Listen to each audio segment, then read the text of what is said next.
seguinte, é um motorista de ônibus intermunicipal. E no final do dia, ele alega que fazia o abastecimento do ônibus. E aos finais de semana, ele poderia abastecer outros ônibus que estavam no pátio. A reclamada, no caso, ela não tinha nenhum documento para comprovar que esse motorista não fazia o abastecimento. E o motorista, no caso, o autor do caso, ele sabia tudo como funcionava, que passava o cartão com chip, ia até a bomba, abastecia o ônibus, enfim. Ele contou passo a passo e realmente é o que acontecia na prática. Nesse caso, onde não se tem documentação e o autor conhece o procedimento e alega que fazia, de que forma a gente pode proceder? Você está por parte de quem? Do reclamante. Você está por parte do reclamante? Do autor. Legal. Então você está com a faca e o queijo na mão. Por quê? Vamos lá. A perícia já aconteceu? Já aconteceu. Ele alegou que abastecia o ônibus diariamente? Ele, na verdade, ele trabalhava 5 por 1, né? Então, nos dias que ele trabalhava, sim, ele abastecia. Okay. Eram raríssimos os casos onde o ônibus estava acima de meio tanque, né? Que ele não precisaria abastecer. Então, sempre que ele trabalhava, ele em geral abastecia. Um dia ou outro, não. Perfeito. Além disso, ele fazia o abastecimento de outros ônibus. Mas na situação de temporada, aqui é litoral, então na temporada onde tinham mais veículos no pátio, ele precisaria fazer. Tá, legal. Mas não era algo rotineiro, não era algo habitual. Poderia acontecer. De onde você está falando? Eu estou falando de São Sebastião, litoral norte de São Paulo. Ah, legal. Não, eu estou em Santos, aqui é pertinho. Vamos lá, então. Assim, a atividade de abastecimento, ela tem previsão na NR16, né? Então, dentro das atividades consideradas perigosas, ela se enquadra. Tá? Operação de postos de serviço e bombas de abastecimento. Então, ele fala que o operador e trabalhadores que operam na área de risco, né? Perfeito. No item 2, ele fala que a operação de postos, qualquer atividade ligada diretamente ao abastecimento. Então,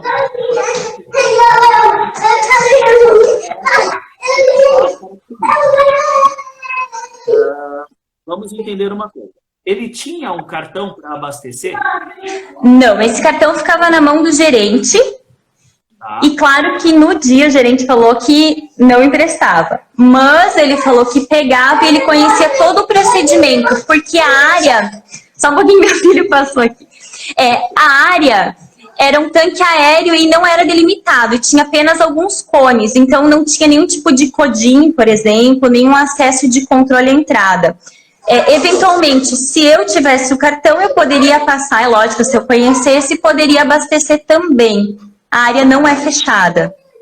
A empresa tinha procedimento de abastecimento? Não apresentou, Wagner. Falou que tinha, mas não apresentou. Ele recebeu algum tipo de treinamento dizendo que ele não podia abastecer ou que havia uma definição de como era feito o abastecimento? Não, também. Foi tudo... eles colocaram um paradigma, no caso, né? E ele falou que não fazia, um motorista. E no dia da perícia havia, então, um frentista, que eles chamam abastecedor, né? Mas tudo verbalmente, nada documental. Nenhum procedimento, nada de documento.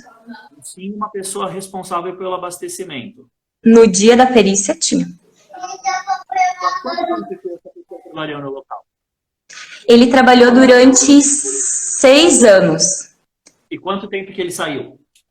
Ele foi faz 1 ano e meio.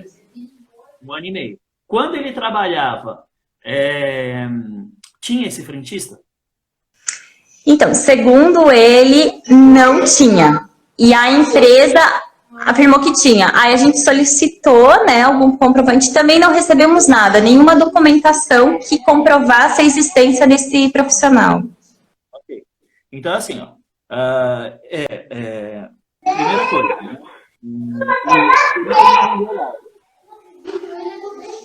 O perito ainda não deu o laudo. Deu. Favorável ou desfavorável? Foi. Desfavorável, tá bom. Então vamos lá. Por que tu não considerou a periculosidade? Porque no entendimento dele, ele era motorista, não era atividade principal, né? Não fazia parte da atividade do motorista fazer o abastecimento. Somado a isso, existia o tal cartão com chip, que a bomba só seria liberada com esse cartão. Tá. Ele não levou em consideração, então, o depoimento do reclamante. Ele só levou em consideração o depoimento do reclamante. Foi o que ficou claro foi isso, na verdade, né? Ele ouviu as partes e tomou a decisão em função do que ele viu naquele momento, aquela fotografia do momento. Entendi. Então, assim, ó, o laudo do perito, ele segue a estrutura do Código do Processo Civil? Esse é o primeiro ponto. Certo. Tá. O segundo ponto, o perito visitou o local onde era feito o abastecimento? Visitou. Então, assim, primeira coisa, avaliar, né, você tem que verificar a questão do item 16.8 da NR16, que ele fala sobre a delimitação da área de risco. Tá? Então, é uma obrigação do empregador delimitar a área de risco na norma. No posto, havia essa delimitação? Então, como eu te falei, né, o que havia eram apenas 3 cones sinalizando, mas por quê? Sinalizando onde o ônibus teria que parar. O cuidado não era em relação à periculosidade, em relação ao perigo que o tanque aéreo, né, era em relação ao local do ônibus só, demarcação do ônibus. Tá, mas a área de risco gerada pelo abastecimento do raio de 7,5 metros não era sinalizado. Da bomba, não. 7,5 metros não. Você tem foto? Tem. Tem. Então, esse é o ponto a abordar no laudo na impugnação ao laudo, que o perito não avaliou o item 16.8, que a empresa tem que delimitar a área de risco e ela não delimita. Então, ela não consegue comprovar que as pessoas não permanecessem dentro dessa área de risco. Eu fui nessa linha. Uhum.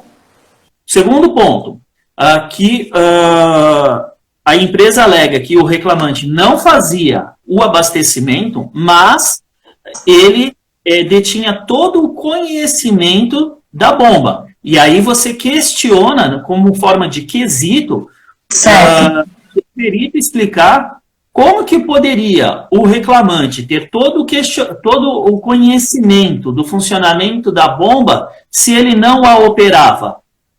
Certo. Tá? Então, fazer o enquadramento, né? Você já deve ter feito. Você apresentou parecer? Não. Ainda não, eu preciso fazer para apresentar. Tá. Então, no parecer. E na hora essa live. No parecer, você fazer o enquadramento correto.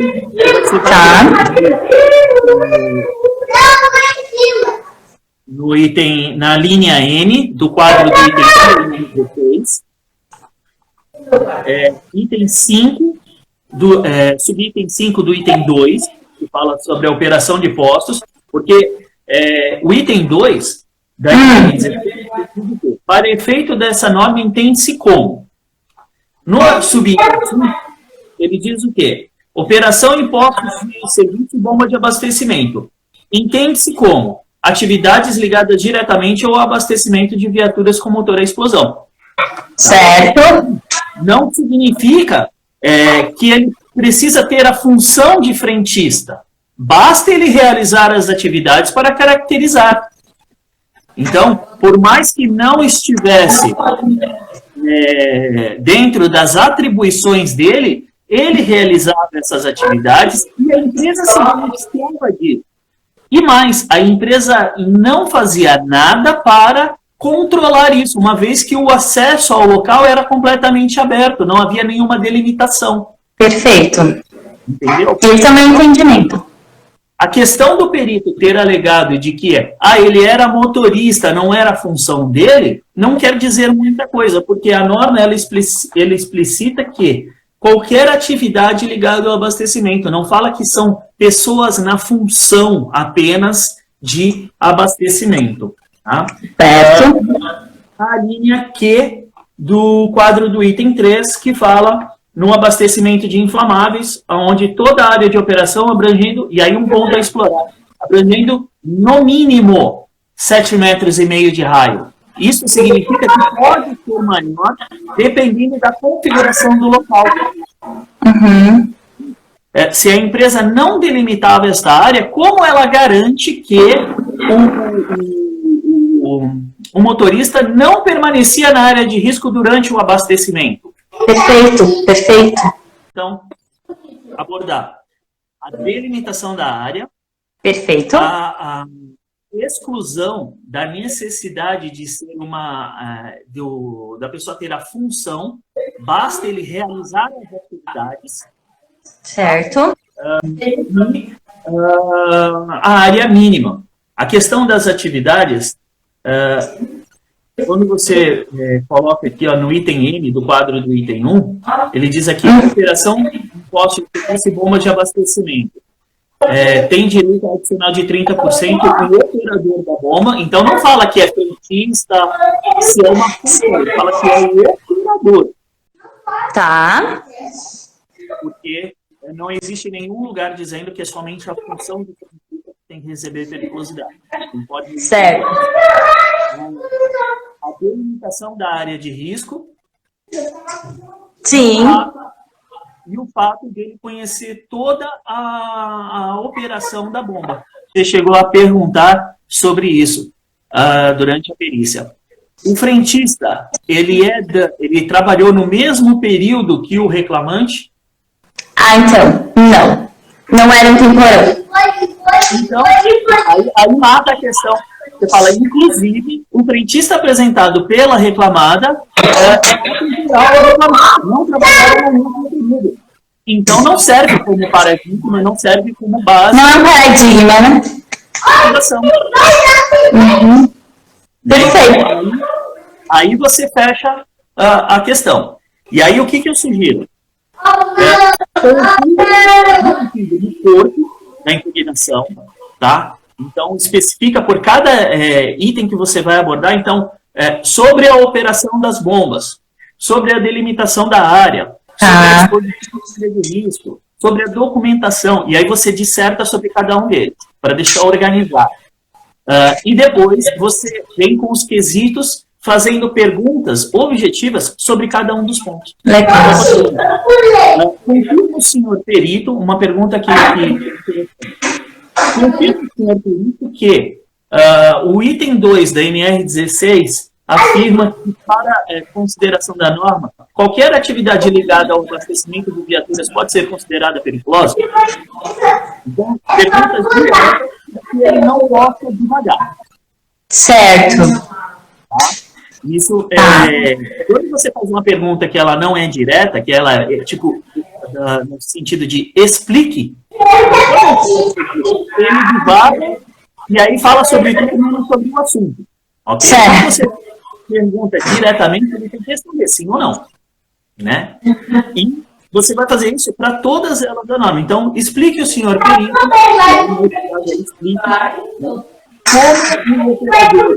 como o motorista poderia conhecer toda a forma de operação da bomba sem que o mesmo tenha operado ela. Legal. Olha só. Ele não levou essa informação em consideração. Né? Certo. Uma outra pergunta. Por que o senhor perito considerou a informação referente ao frentista apresentado pela reclamada se o mesmo não trabalhou no mesmo período do reclamante? Muito legal. Então, você vai pedir nas perguntas diretamente para o perito esclarecer os pontos que são controversos. Certo. Então, por que ele considerou a informação do frentista se ele é atemporal ao reclamante? Para ele explicar como que o motorista pode conhecer a operação da bomba sem ter operado, se não é uma obrigação da empresa delimitar a área de risco referente ao abastecimento, 16.8. Certo. Porque ele não levou em consideração a falta de delimitação na análise que ele fez. Por que ele considerou a informação da reclamada mesmo a comprovação documental dos fatos? Então, todas essas questões, diretamente, você consegue fazer com que o perito explique o porquê ele caracterizou daquela forma e levou em consideração apenas a informação da reclamada e não do reclamante. Certo. Tá? Então, eu abordaria esses itens. Item 16.8, só vou passar aqui que a galera falou para repassar.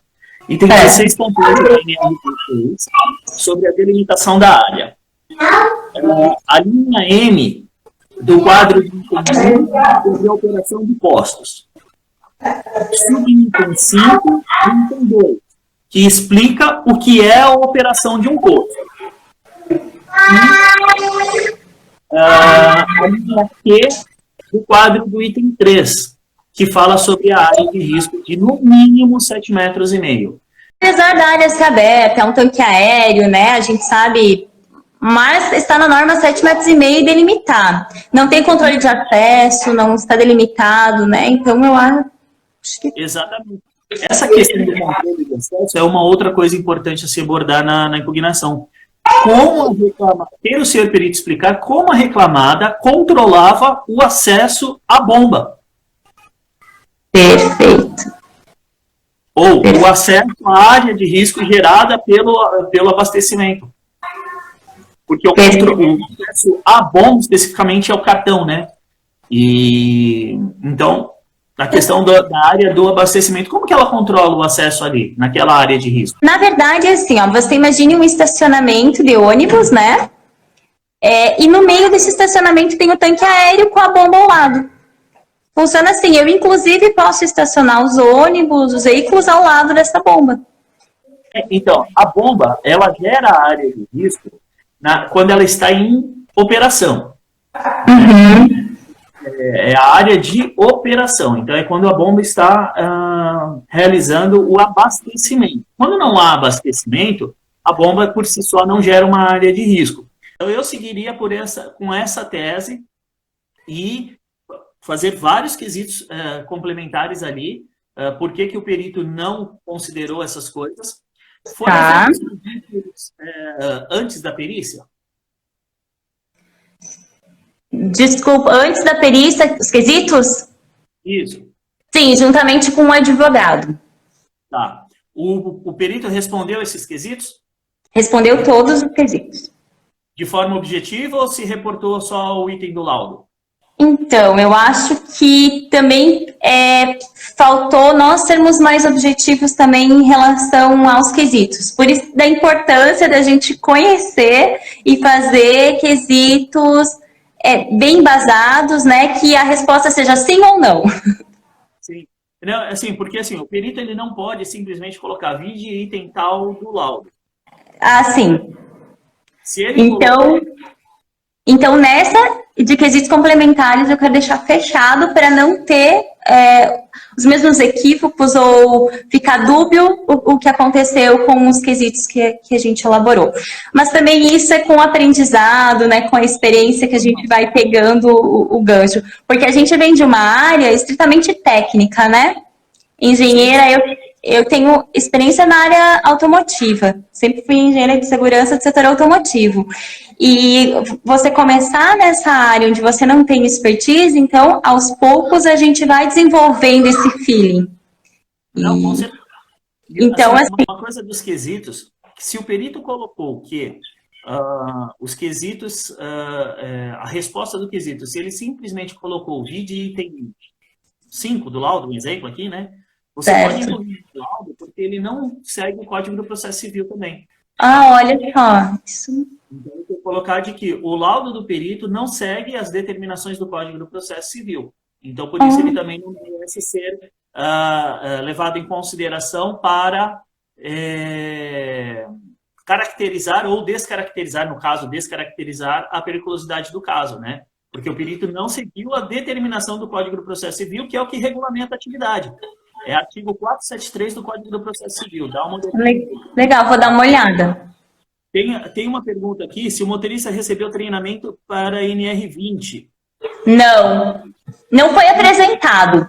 E quando foi questionado lá, ele falou que recebeu alguns treinamentos, mas não foi apresentado nenhuma comprovação que ele foi treinado em NR20. Então, se ela tivesse feito isso, seria um baita tiro no pé. Por quê? E aí você teria todo o argumento. Por que ele recebeu treinamento de inflamáveis se ele não opera a bomba? Exatamente. E essas planilhas que a gente pediu foi da data que ele afirmou que assinou as planilhas quando ele abasteceu. E não foi apresentada essas planilhas. Não foram apresentadas. Para você fazer para o perito, falar. Por que o senhor perito não avaliou as planilhas de abastecimento do período em que o reclamante atuou na empresa? Perfeito. Primeiro perguntar se a empresa apresentou. E se ela não apresentou. Então, não. Por que o perito não exigiu e por que ele não quis levar essa informação em consideração? Certo. E aí você coloca o perito na parede. Tá. Por experiência, Wagner, um laudo de impugnação, assim, ele reverte a conclusão do direito? Se você Legal. consegue demonstrar faticamente de que a análise do perito não foi feita corretamente, não levou em consideração todas as informações de todas as partes, você consegue reverter. Às vezes, essa reversão não acontece na primeira instância. Às vezes vai acontecer quando o advogado fizer recurso à segunda instância, porque na segunda instância o caso é julgado por desembargadores que não têm a relação de confiança do juiz com o perito. Perfeito. O desembargador não tem relação de confiança nenhuma com o perito. Tá? Então, legal. Às vezes, em segunda instância, é onde realmente você vai conseguir, você não, no caso o advogado, né? Sim. Vai ter mais sucesso em reverter o caso.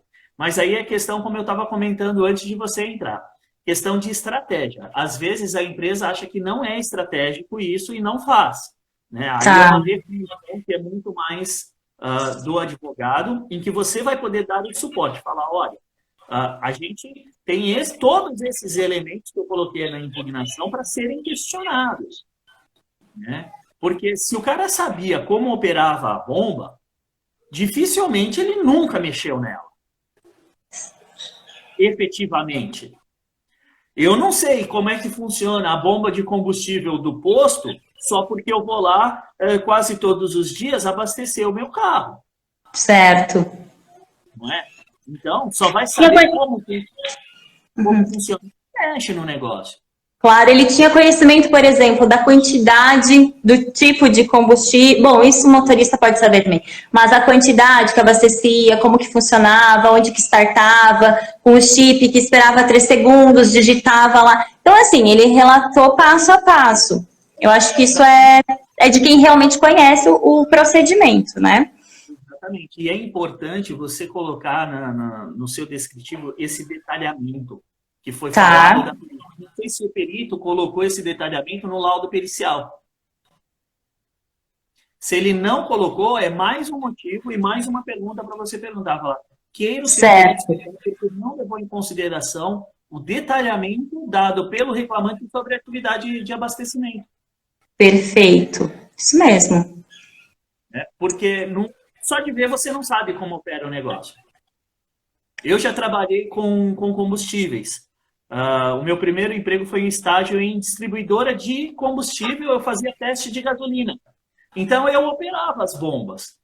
E não é simples você chegar lá. Tem a pressão do gatilho que você tem que saber controlar, que senão vai combustível para todo quanto é lado. Não é simples de você pegar a bomba e colocar ali no carro e simplesmente abastecer. Quem não tem conhecimento, se for fazer isso, pode causar um acidente de grande porte, inclusive. Porque pode vazar combustível e tem a bomba ela tem umas travas. Então, só de olhar você não sabe como opera. Isso é fato. Certo. Você pode usar isso como argumento também. Tá? Então, E, eu acho que o caminho é esse daí.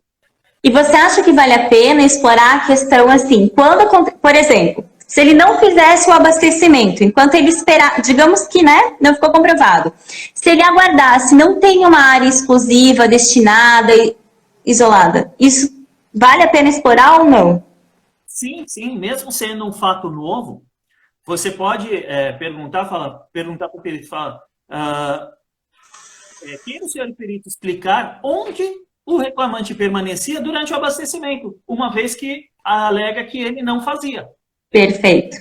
E aí, se ele falar que permanecia no caminhão e estiver dentro dos 7,5 metros, caracteriza a periculosidade do mesmo jeito. Perfeito. Então, esse é um outro ponto a se explorar. Onde ele ficava quando fazia o abastecimento? Uhum. Se não há um local específico, um banco, uma casinha coberta, um local onde ele vai fazer uma ordem, qualquer coisa assim. Perfeito.